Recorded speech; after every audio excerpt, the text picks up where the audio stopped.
सारी खबरें शुभ नहीं होती, कुछ मंगल भी होती हैं और जो ना शुभ हो ना मंगल वो करती हैं सावधान। तो शुभ बताने, मंगल दिखाने और करने आपको सावधान।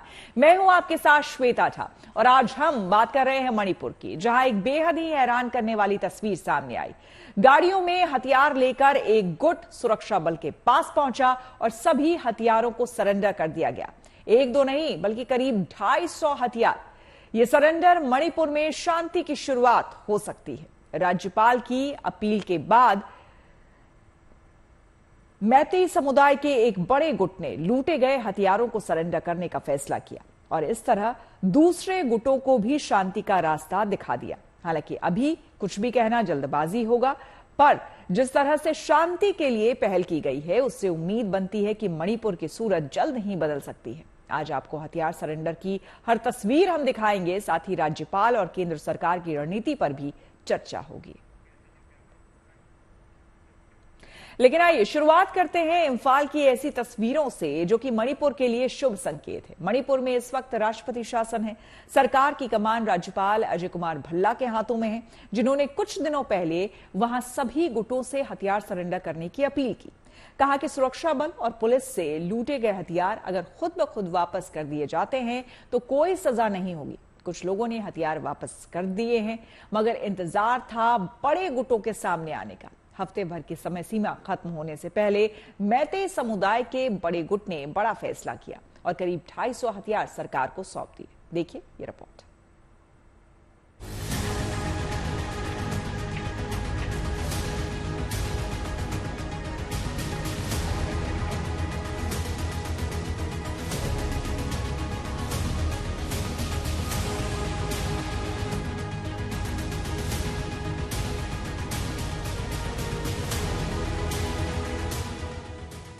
Rifle, pistol, motor, hand grenade और तमाम ऐसे हथियार जो एक झटके में खून की नदियां बहा सकते हैं।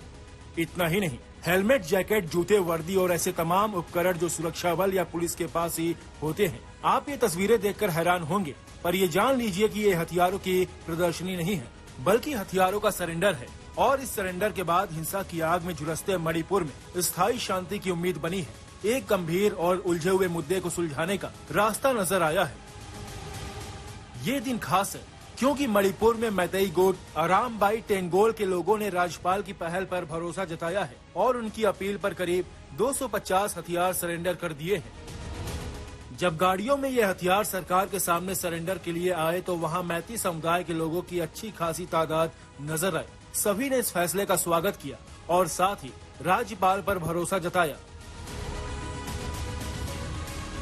We believe that this is a very good initiative, and at least the Arambai Tengol, which is one of the major defender of the people's right, they have starting to have faith in the present dispensation, that is the PR, and so they are willingly they are giving up the arms used by them, and so that is a very good beginning. However, we have also held one. We have also already submitted representation to the honorable governor to give some more time for this program, because it expires today. It is only 7 days, but seeing this good response from the Arambai Tengol and others, and I think it is high time. It is necessary to give some more time. Because we are not seeing so much response from the side of the hills. They may be having their own reason also, but seeing the response from the Arambai Tengol, I think that those in the hill areas, they will also willingly come out and surrender and give up their arms in substantial numbers. अब ये पूरी कहानी क्या है, इसे समझ लीजिए। मणिपुर में इस वक्त राज्यपाल शासन है और राज्यपाल अजय भल्ला ने कमान संभालते ही राज्य में सुरक्षा और शांति के लिए एक बड़ी पहल की है। 20 जनवरी को उन्होंने राज्य के सभी समुदायों से 7 दिन के अंदर लूटे गए अवैध हथियारों को सरेंडर करने की अपील की। भरोसा दिया, अवैध हथियार सरेंडर करने वालों के खिलाफ कोई कानूनी कार्रवाई नहीं की जाएगी।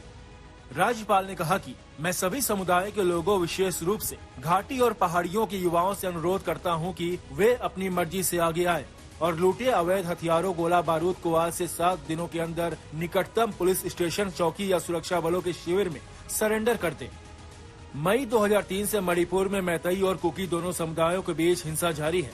जैसे हालात हैं उसे देखते हुए मैतेई समुदाय के लिए राज्यपाल की गारंटी पर भरोसा करना आसान नहीं था। इसलिए अरामबाई टेंगोल गुट ने सरेंडर करने से पहले राज्यपाल से मुलाकात की। बंद कमरे में करीब 1 घंटे बातचीत हुई और कुछ शर्तों पर सहमति के बाद अरामबाई टेंगोल गुट हथियार सरेंडर करने के लिए तैयार हो गए। That come into being after being discussed with the Honorable Governor of Manipur. The point I have already mentioned, but for the English news channel, I'll just read it out from here, because there are certain points like NRC. This should be implemented very soon. This is what they agreed upon. FMR, the FMR, they said there are certain changes there. We are watching on to it. Then illegal immigrants, they are saying they will definitely find out who are there and they will deport.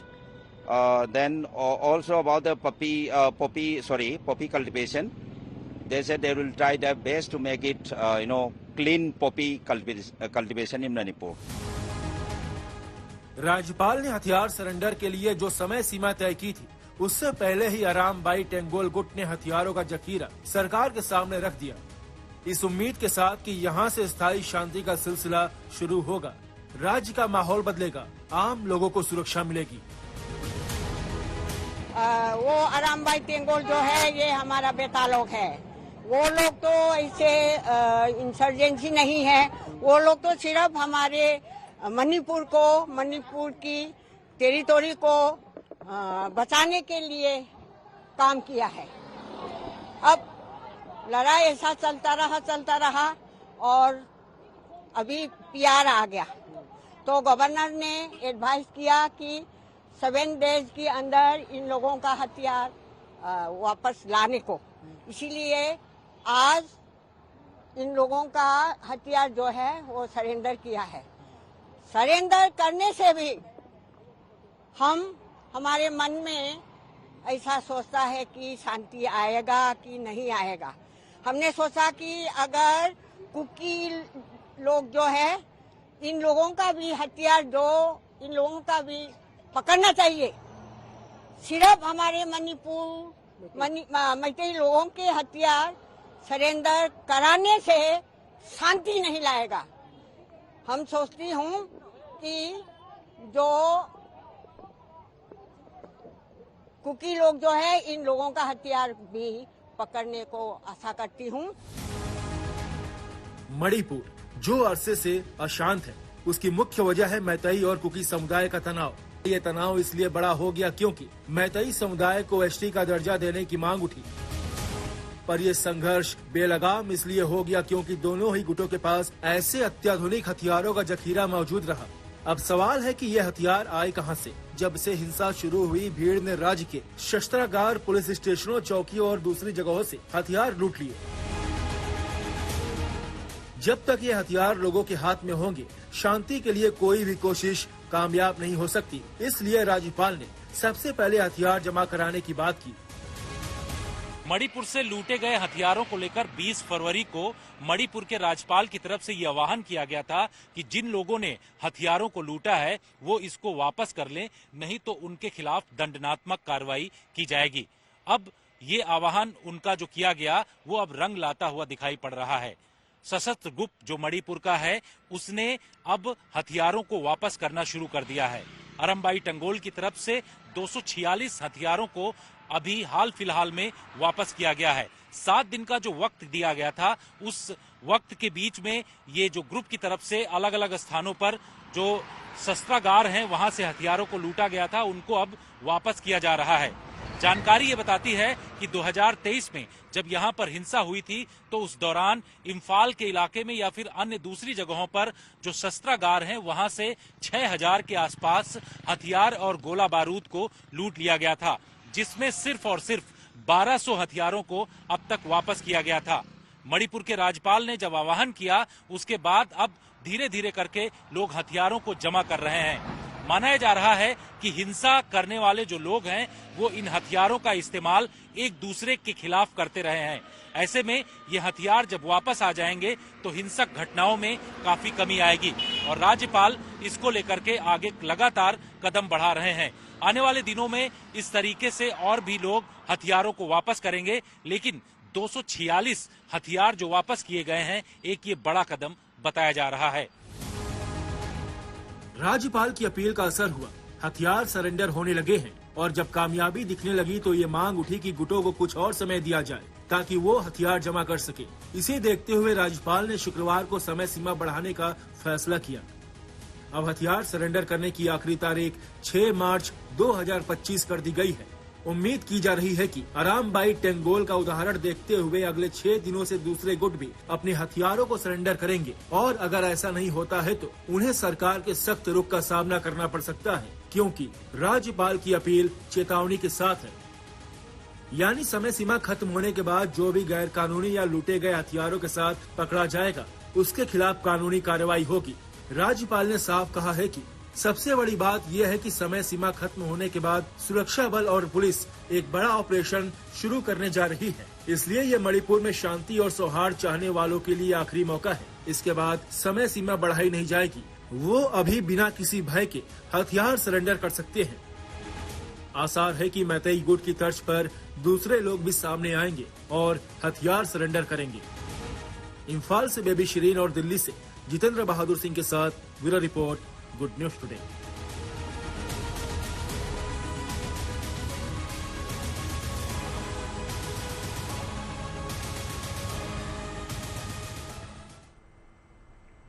आपको बता दें कि भारतीय प्रशासनिक सेवा के अधिकारी रहे अजय कुमार भल्ला गृह सचिव के पद पर भी रह चुके हैं और उन्हें अमित शाह का करीबी माना जाता है। अजय कुमार भल्ला 1984 बैच के असम मेघालय कैडर के आईएएस अधिकारी हैं। केंद्र में काम करने से पहले अजय भल्ला साल 2002 तक असम और मेघालय राज्यों में अलग अलग पदों पर काम कर चुके हैं। केंद्र सरकार के निर्देश और अपनी रणनीति के साथ अब वो मणिपुर में माहौल ठीक करने के मिशन में जुटे हुए हैं। हथियार सरेंडर के बाद पूर्व मुख्यमंत्री बीरेन सिंह ने सोशल मीडिया पर लिखा है कि मैं हथियार सौंपने के अरामबाई टेंगोल के सदस्यों के निर्णय की सराहना करता हूं। साथ ही हथियारों से दूर रहने का विकल्प चुनकर उन्होंने सार्थक शांति प्रक्रिया के लिए द्वार खोल दिए हैं। ये कदम न केवल तनाव को कम करता है बल्कि सुलह, स्थिरता और दीर्घकालिक प्रगति के लिए जगह भी बनाता है। पूर्व मुख्यमंत्री ने लिखा है कि मैं प्रधानमंत्री नरेंद्र मोदी, गृह मंत्री अमित शाह और राज्यपाल अजय भल्ला के अथक प्रयासों के लिए बहुत आभारी हूं, जिन्होंने इसे संभव बनाया। मणिपुर में हिंसा का दौर मई 2023 से शुरू हुआ और अभी भी वहां स्थायी तौर पर शांति नहीं है। बेशक पिछले कई महीनों से हालात बदले हैं, जिंदगी पटरी पर चल रही है, शहरों में जनजीवन सामान्य है, पर तनाव अपनी जगह पर है। मैतेई और कुकी समुदाय के बीच ये तनाव इसलिए भी बरकरार है क्योंकि दोनों के अलग अलग गुटों के पास बेशुमार हथियार है। जब तक ये हथियार लोगों के बीच रहेंगे, एक दूसरे से खतरे का एहसास रहेगा। इसलिए राज्यपाल ने सबसे पहले हथियारों को सरेंडर करने के लिए कहा। उम्मीद जताई जा रही है कि उनकी अपील और साथ ही साथ चेतावनी का असर होगा। देखिए ये रिपोर्ट।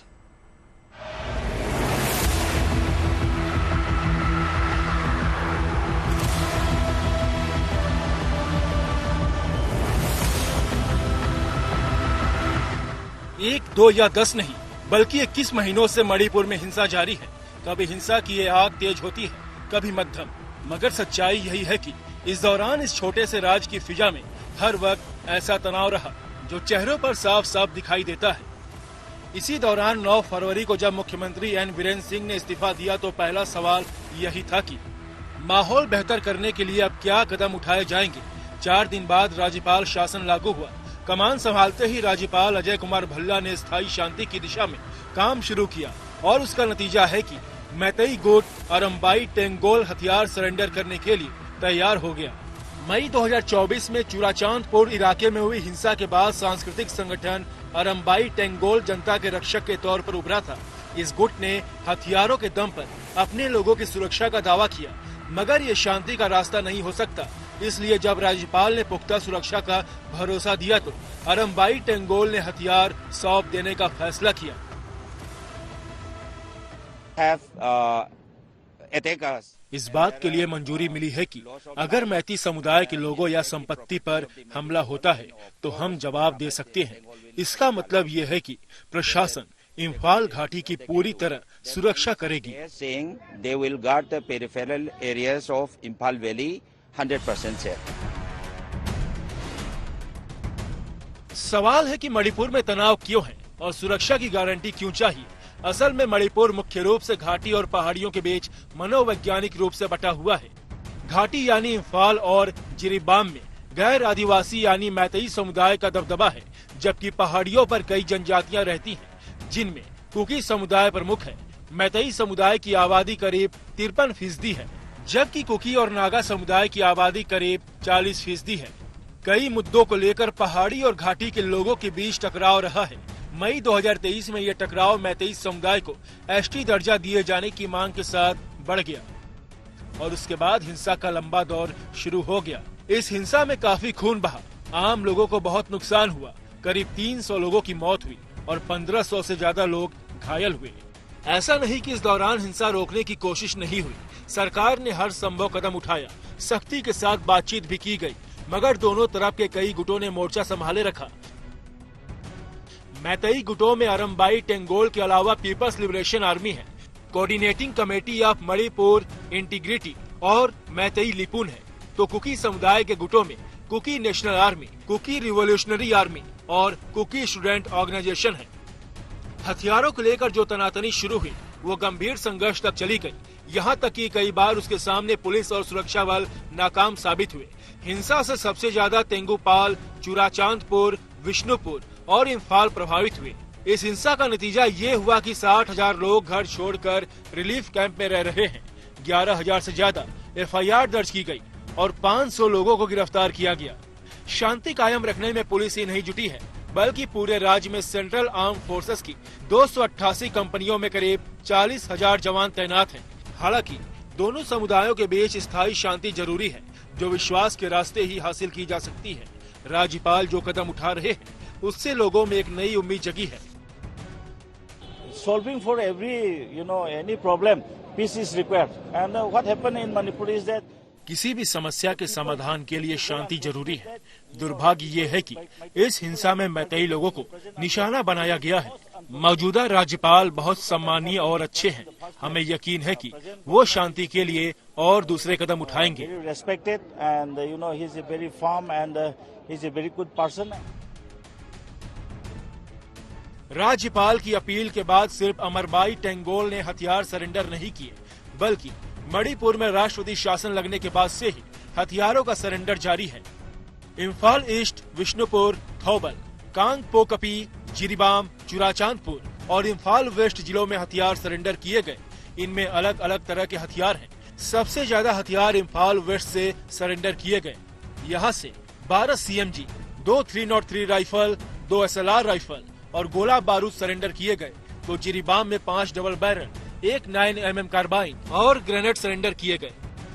अब मणिपुर राइफल्स परिसर में सबसे ज्यादा हथियार सरेंडर करके अरम्बाई टेंगोल ने एक मिसाल दी है। मणिपुर पे 2023 से लेके दो कम्युनिटी के बीच, मैतेई एंड कुकी कम्युनिटी के बीच में जो लड़ाई हुआ था, उस बीच दोनों की कम्युनिटी ने वेपन्स जो भी आर्म्स कोठे पे रखा था और जो भी सरकारी वेपन्स है उन लोग को लूट किया गया था। जो भी लूटेड वेपन्स है वो लोग उसको यूज करके विलेज वॉलंटियर लोग ने विलेज प्रोटेक्ट किया है और रिटालिएट भी किया है। जो भी अटैक चल रहा था उन लोग को उसकी रिटालिएशन में यूज किया गया था। प्रेसिडेंट रूल रखने के बाद गवर्नर अजय कुमार भल्ला ने मणिपुर के जो भी विलेज वॉलंटियर लोग हैं, जो भी दोनों कम्युनिटी के, उन लोग के पास जो भी इलीगल वेपन्स है उन लोग को सरेंडर करने के लिए, वॉलंटरीली सरेंडर करने के लिए बोला गया है और उन लोग को 7 days अल्टीमेटम दिया था। ये बात ठीक है कि सुरक्षा बल और पुलिस से बड़ी तादाद में हथियार लूटे गए और सभी हथियारों को वापस हासिल किए बगैर हिंसा पर काबू नहीं पाया जा सकता। पर राज्यपाल का मैसेज साफ है, लोग खुद ही हथियार सरेंडर कर दे, वरना 6 मार्च के बाद एक बड़े ऑपरेशन की शुरुआत होगी। इम्फाल से बेबी शिरीन के साथ bureau report, good news today. पिछले करीब 2 साल से मणिपुर लगातार खबरों में रहा है और इसकी वजह है हिंसा। उत्तर पूर्व के इस छोटे से राज्य में 2 समुदायों के बीच मामूली तनातनी से पहले भी रही है, पर साल 2023 में ये तनातनी काफी बढ़ गई जब कुकी समुदाय ने मैती समुदाय को एसटी यानी कि जनजातीय दर्जा दिए जाने की मांग का विरोध करना शुरू किया। असल में ये अधिकारों को लेकर तनातनी थी जो गलतफहमी के साथ बढ़ गई। कुकी संख्या में कम है। उनकी दलील थी कि मैते समुदाय को जनजातीय दर्जा मिलने के बाद उनका सरकार और समाज में प्रभाव और ज्यादा अधिक हो जाएगा। उन्हें जमीन खरीदने और कुकी क्षेत्रों में भी बसने की अनुमति मिल जाएगी। मणिपुर में बढ़ती हुई आबादी की वजह से जमीन एक मुद्दा है। म्यांमार से होने वाले अवैध प्रवासन ने भी इस समस्या को बढ़ा दिया। इसलिए कुकी हो या मैतेई, दोनों समुदाय जमीन और अपने अधिकारों को लेकर आक्रामक हो गए। वैसे मैतेई, कुकी और नगा मिलिशिया दशकों से अलग अलग मुद्दों को लेकर एक दूसरे से लड़ते रहे हैं और पुलिस या सुरक्षा बलों के साथ भिड़ते रहे हैं। पर 2023 से जो टकराव शुरू हुआ वो पूरी तरह से मैतेई और कुकी समुदाय के बीच है। आपको बता दें कि मैतेई की जड़ें मणिपुर, म्यांमार और आसपास के इलाकों में हैं और इनका विशाल बहुमत हिंदू है, जबकि कुकी ज्यादातर ईसाई हैं और भारत के उत्तर पूर्व में फैले हैं। मैतेई ज्यादातर इम्फाल घाटी में रहते हैं, जबकि कुकी आसपास की पहाड़ियों और उससे आगे के हिस्से में रहते हैं। ये जो भौगोलिक बंटवारा है उसकी वजह से भी दोनों समुदायों में दूरी रही। ये दूरी ही टकराव और अब हिंसा की वजह है। हालांकि सरकार एक कोशिश मणिपुर में शांति, भाईचारा और सौहार्द की कर रही है। पिछले करीब 2 साल से भी बड़ी तादाद में फोर्स की नियुक्ति करके माहौल ठीक करने की कवायद हुई, पर समुदायों के बीच जो मनभेद है वो दूर नहीं हुआ। मई 2023 से हो रही हिंसा में लोगों की जान तो गई ही है। सबसे ज्यादा चिंता इस बात की रही है कि इस दौरान महिलाओं पर हुआ हमला, जिस पर प्रधानमंत्री मोदी ने भी बयान दिया था और दोषियों के खिलाफ कार्रवाई करने को कहा था। फिलहाल राज्यपाल की पहल से हथियार वापस करने की शुरुआत हुई। इससे दोनों समुदायों में भरोसा पैदा हो सकता है, शांति के लिए पहल हो सकती है और इससे अच्छी खबर कुछ नहीं हो सकती।